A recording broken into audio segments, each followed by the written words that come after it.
iHeartRadio Broadway, driven by Mercedes-Benz. The best or nothing.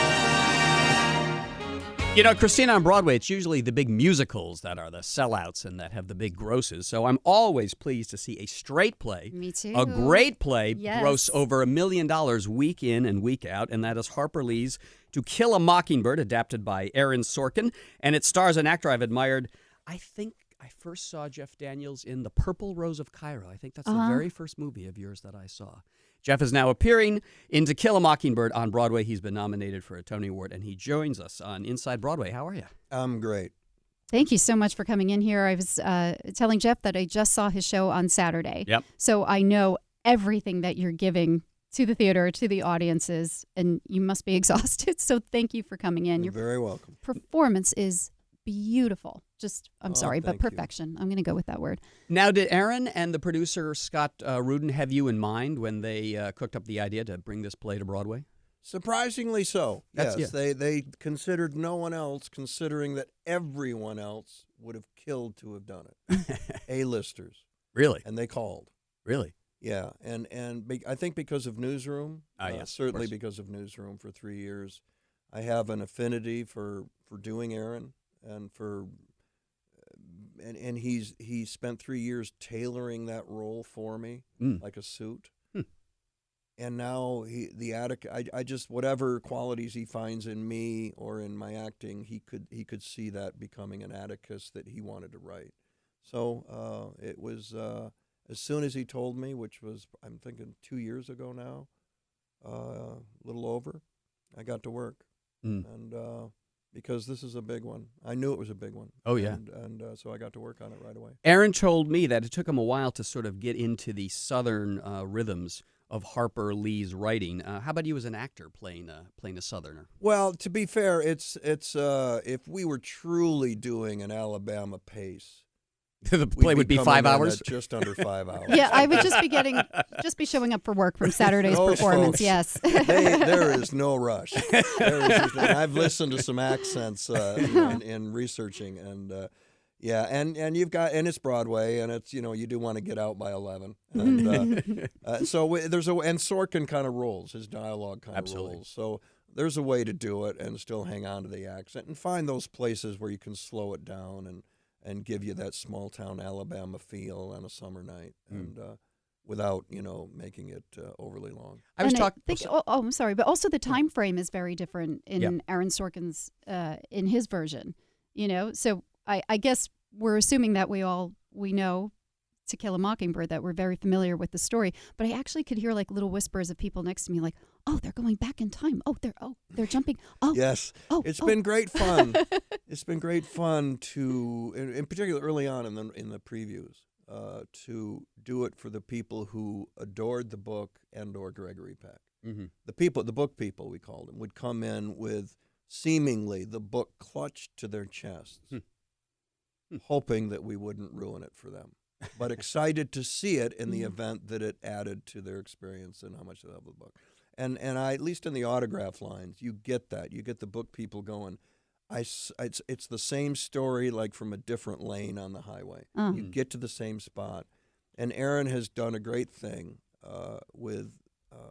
he's brought added value to that. Jesse Green of the Times wrote that phrase in a review this season for another play. That what's the added value of doing Mockingbird on Broadway? Mm-hmm. If you're just going to do the book, then get 24 chairs and read the book. Sure. Or do Horton Foote's, And so Sorkin is able to keep it in 1934 Alabama and yet write it in ways that relate to 2019 America and what's going on right now, and that, unfortunately, this story is more relevant than ever. Well, this is why I was surprised. You were nominated for the Tony, and Celia Keenan-Bolger plays Scout, a wonderful actress. She's nominated. I was shocked that Aaron was not nominated. Do you have any thoughts on that? I wish it had been. Yeah. Wouldn't that have been nice? I thought he deserved it. I thought the cast deserved it. I thought the crew deserved it. I thought critically and from a box office standpoint, we deserved it. Mm-hmm. But there were 21 dramas on Broadway this year, and for whatever reasons, 5 other plays got in, and congratulations to them. it's a great thing to be invited. I wish he had. I wish they had, but they weren't, and so we're going to represent. Now, Scott told me when you did the first read-through of the play that kids, real kid actors, it was written to have real kid actors in it. But when they did the read-through, they brought in Celia and a couple of other adult actors just to read the kids' parts. And they decided then, actually, it's better to have adults play kids. Did you see that happening at that reading? And it was, they decided at intermission of that first reading that this would work. This could work. Could work. Yes, initially they were children, but I have yet to meet a child or a stage manager who can prep that child to handle Aaron Sorkin for 130 pages. Yes. It's a lot. And That is true. this Atticus, as we discussed, is not quite as perfect. I wouldn't say he's flawed, but No, you get Atticus at the at what we call eye level. You know, the movie was just a different point of view. Right. It's a young girl looking up at the father like he's on Mount Rushmore, and he was an ideal. This is more of an eye level. She's, Celia plays Scout, not only young, but also looking back when she's, I'm guessing, late 20s or something. She makes a reference to being at law school at the end of the play. And you get Atticus at eye level. If you're going to do it, you can either do Gregory Peck and what he did. Right. But that wouldn't have worked here because it's just we're coming in a different angle. And the angle is, he's a small-town lawyer, gets paid in vegetables. He handles land disputes, service agreements, foreclosures. He can write a will. And one day the judge comes over and says there's this black guy who's accused of raping a white woman. He didn't do it. He's 100% innocent. And his lawyer's an idiot. It's a no-brainer. If you don't go over there, he's in jail for 18 years. And he's got kids. Come on, Atticus, get off your porch. And Atticus gets off the porch, and it changes his life. And what he believes in is changed. Unlike the movie and the book, he believes there's goodness in everyone. He believes in decency and being respectful. And Calpurnia says, being respectful no matter who you disrespect by doing it. And things that Sorkin can put in there that just hammer you. And those beliefs of his are tested, though. Challenged, just like they are today. Decency, civility, respect, class, waiting for the better angel in all of us to come forward and win the day. Those are all up for grabs now. What about kindness? Because Atticus is so kind, and I am always fighting that. Being kind to someone Kindness else? is not what a weakness, concept. Yes, exactly. Empathy. All the things that we're looking for in people, I think. Or leaders. Yeah, our leaders, exactly. We see in Atticus, and we don't want to lose that. What do you think? How will Atticus evolve after this? Aaron does it in one line at the very, very end. Scout talks about Atticus sitting up all night with Jem, who was attacked by Bob Ewell, and he broke his arm, and he sits with his son, who was begging him to fight back, begging him to stand up, begging him to get off his porch. And at the end, he agrees with his son. You're right. Maybe the goodness in everyone isn't there. Maybe there are people who are as despicable as Bob Ewell was, and they never will be anything else. You're right. You rest now, son. I'll be doing the fighting from here on.